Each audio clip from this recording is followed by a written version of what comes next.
क्या भगवान राम के नाम पर चुनाव लड़ना चाहिए? मुद्दे हैं लड़ने के लिए, आप उन मुद्दों पे लड़िए। अब तो माने राम को, अल्लाह को दूर रखिए राजनीति से। कब तक इस देश की राजनीति को यूं ही मतलब धार्मिक उन्माद में लोग रखेंगे?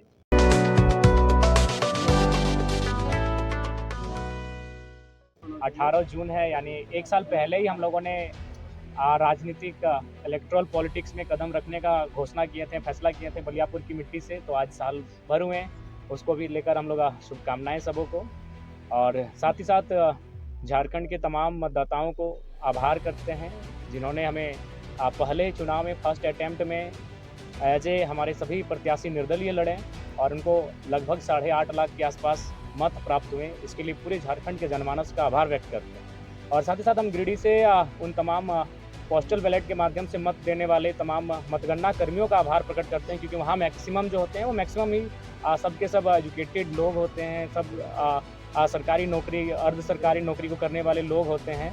और उन्होंने सबसे ज़्यादा मत मेरे पक्ष में किया है, लगभग 5000 मत मुझे मिले 10,000 में। तो तमाम मतगणना कर्मी जिन्होंने मतदान किया है उनका एक बार पुनः विशेष आभार, और बाकी इस राज्य की जनता का बहुत बहुत आभार, जिनके माध्यम से आज हमें एक हौसला मिला है, एक नई ऊर्जा मिली है। और साथ ही साथ हम लोग आशा करते हैं, उम्मीद करते हैं कि जिस उम्मीद के साथ राज्य के जनमानस, राज्य की जनता हम लोग पर आस जता रही है, उस पर हम लोग खरा उतरने के लिए आगामी विधानसभा के चुनाव में मजबूती के साथ शिरकत करेंगे। और साथ ही साथ केंद्र में जो नई सरकार बनकर आई है उनको हम बधाई देंगे, उनको शुभकामनाएं देंगे और उनसे अपेक्षा रखेंगे कि सबसे पहले जो नीट का मामला सामने आया है, जिसको लेकर काफ़ी चर्चाएं हो रही है, पूरे देश में माहौल गर्म है, इस नीट में जो समस्याएं आई इनका समाधान किया जाए। क्योंकि आज लाखों करोड़ों युवाओं का भविष्य इन परीक्षाओं में तय होता है, इन परीक्षाओं के माध्यम से अपने भविष्य को तय करते हैं। तो जो नई सरकार देश में बनकर आई है उनसे मेरी अपील होगी झारखंड के तमाम मीडिया हाउस के माध्यम से इस समस्या का निदान हो। और साथ ही साथ जो भी हमारे प्रत्याशी जीत कर आए हैं, मैं उनसे इस बात की अपील करूंगा कि वो पूर्वाग्रह की राजनीति ना करेंगे, वो किसी बूथ को गिनकर किसी के सहयोग करने की राजनीति ना करेंगे।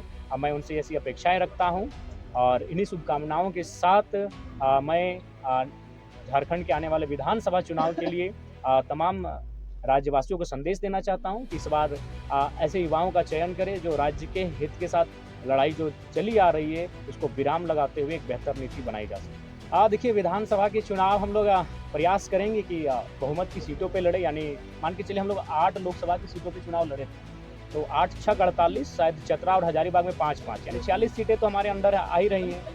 तो उन 46 सीटों पे तो लड़ना ही है। उसके बाद हम लोग जमशेदपुर में प्रत्याशी नहीं दिए थे, खूंटी पे नहीं दिए थे, गोड्डा में नहीं दिए थे। तो हमें लगता है इन 3 लोकसभा में हम लोग जाएंगे, वहाँ हमारे वोटर्स हैं, वहाँ हमारे कार्यकर्ता हैं। तो हमें लगता है कि 55 के आसपास विधानसभा सीटों पर हम लोग चुनाव लड़ते हुए दिखेंगे। दिल्ली इसी क्रम में गए थे, दिल्ली जाने का कार्य डेमोक्रेसी का स्कूल में भी शामिल होना था और चुनाव संबंधित इलेक्शन कमीशन से जानकारियों को भी लेना था। तो हमें लगता है 15 से 25 दिनों के दरमियान हमारी पार्टी का सिंबल भी अलॉटमेंट होने की संभावना बन जाएगी और पार्टी को रजिस्ट्रेशन नंबर भी अलॉटमेंट हो। मेरा उद्देश्य ये रहा कि जिन मंचों में मुझे अवसर मिला, मैंने वहाँ झारखंड की, मैंने तो आशा किया था कि संसद में झारखंड के विषयों को रखा जाएगा, लेकिन अगर संसद में जाने से हम लोग चूक गए तो कम से कम उन संस्थानों तक हमारे विषय जाने चाहिए जहाँ देश और राज्य के तमाम मुद्दों पर विचार और विमर्श किया जाता है। तो उसी उद्देश्य के साथ मैंने उन आमंत्रण को स्वीकार किया, चाहे इंडियन स्कूल ऑफ डेमोक्रेसी का मामला हो या फिर जेएनयू का मामला हो। और साथ ही हम लोग वहाँ एग्रीकल्चर यूनिवर्सिटी भी गए थे, वहाँ के भी तमाम रिसर्च स्कॉलर से मिले जहाँ झारखंड के भी युवा हैं।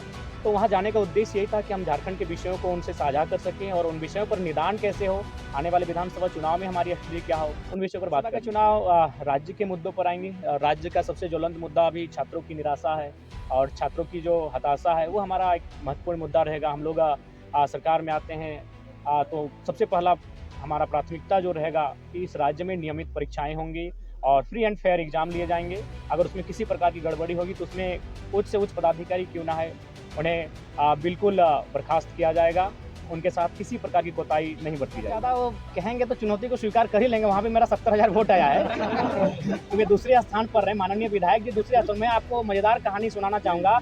गिरिडीह लोकसभा में माननीय सांसद के जितने प्रतिनिधि हैं, जितने ग्रामीण प्रतिनिधि हैं, आप उनका बूथ चेक कीजिए, बुरी तरह पीटे।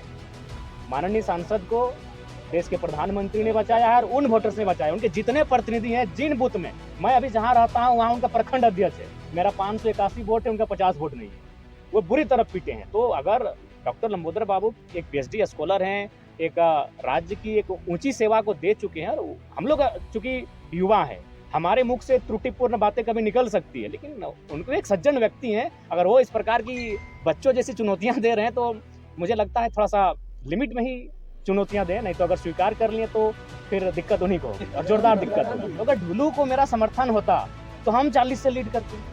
अगर ढुलू जी का समर्थन हमको होता, हम आज 46,000 वोट लाएं, बहुत अच्छा लाएं, क्योंकि बागमारा एक शहरी क्षेत्र है प्लस ढुलू का क्षेत्र है, वहाँ से एक नया लड़का 47,000 वोट लाता, ये बहुत बड़ी बात है। अगर उनका समर्थन होता तो कम से कम मेरा 70 से 75 होना चाहिए। चीज़ों को समझिए, हम वह तीसरे पायदान पर हैं। अतः बागमारा विधायक जो वर्तमान में सांसद बन चुके हैं, उनका कोई संबंध नहीं रहा है। हम लोग लगातार मुखर होकर बोले हैं। आज हमारे बीच हमारे बड़े भाई देवेंद्र जी बैठे हैं। चुनाव के दौरान इनको लगभग 15 दिन जेल के भीतर रहना पड़ा, तो कारण वही था पेपर लीक का मामला। तो देखिए, जहाँ तक हम लोग का सामर्थ्य है, जिन विषय पर हमने देखिए, लड़ाई दो तरीके से लड़ी जाती है, या तो सदन के भीतर या तो सड़क में धरने के माध्यम से। तो हम लोग अगर सदन में नहीं है तो सड़क से तो लड़ाई लड़ ही रहे हैं, सड़क से तो लगातार अपनी आवाज़ को बुलंद कर रहे हैं। हमारा जो सामर्थ्य है उन चीज़ों पर हम लोग कभी पीछे नहीं हटे। हम लोग कभी भी आवाज़ उठाने से, यहाँ तक आज मेरे ऊपर भी 13 FIR है, एक भी व्यक्तिगत FIR नहीं है। FIR क्यों मिला है? ना किसी कंपनी में धरना देने के लिए, किसी को मुआवजा दिलाने के लिए, किसी को नियोजन दिलाने के लिए। तो ऐसा नहीं, हम लोग तो जनता के लिए अपना सर्वस्व निछावर कर चुके हैं। उतना छोड़िए, आज हम लोग घर का दृश्य नहीं जानते कि मेरे घर का दृश्य क्या है। घर में न जाने कितनी प्रकार की घटनाएं घटी, लेकिन हम लोग घर तक नहीं जा पाए, घर तक कदम नहीं रख पाए। हम लोगों ने सब कुछ अपना झारखंड को ही परिवार माना है, झारखंड को ही अपना घर माना है, और पूरे झारखंड वासियों के लिए हमने अपना सर्वस्व निछावर करने का प्रयास किया। इनके माध्यम से हम लोग देश की पॉलिटिक्स को भी एक अच्छा संदेश दिए कि हम लोग बिना पैसे की पॉलिटिक्स किए। तो एक बहुत सुंदर संदेश गया है। आसान नहीं है कि आप बिना पैसे से 8 लाख वोट गेन करते हैं। ये फिलहाल आज के दौर में 21वीं सदी में जिस प्रकार आज देश का माहौल है, उस माहौल में आप 8 लाख वोट बिना पैसा खर्च करके गेन करते हैं, तो ये कहीं ना कहीं बहुत बड़ा संदेश है, एक सकारात्मक संदेश है भारत के लोकतंत्र के लिए। और उस हिसाब से मैं सभी का धन्यवाद देना चाहूँगा। और बिल्कुल हम लोगों ने कहीं भी मैं अगर अपने गिरिडीह लोकसभा की बात करूं तो 2200-2300 के आसपास बूथ हैं, उनमें हमको लगता है 1200 से 1300 के बीच ही हमारे एजेंट बैठ पाए थे। 1000 बूथों पे हमारे एजेंट भी नहीं बैठ पाए थे, लेकिन वहाँ से मैं अच्छा वोट किया। 53,000 वोट गेन किया, वो कांग्रेस की सीट है, पारंपरिक सीट है कांग्रेस की। मैंने टुंडी से भी 60,000 वोट लाए, वो झारखंड मुक्ति मोर्चा की सीट है। मैंने डुमरी से 90,000 वोट लेकर आया हूँ, 90,000 मैंने, वो झारखंड मुक्ति मोर्चा की पारंपरिक सीट है। तो ऐसा नहीं है, किसी एक दल से हमारी लड़ाई नहीं है, हमारी लड़ाई एक विचारधारा की है। और ये जो फिलहाल जो पॉलिटिक्स कर रहे हैं, उससे जनता कहीं ना कहीं कट रही है।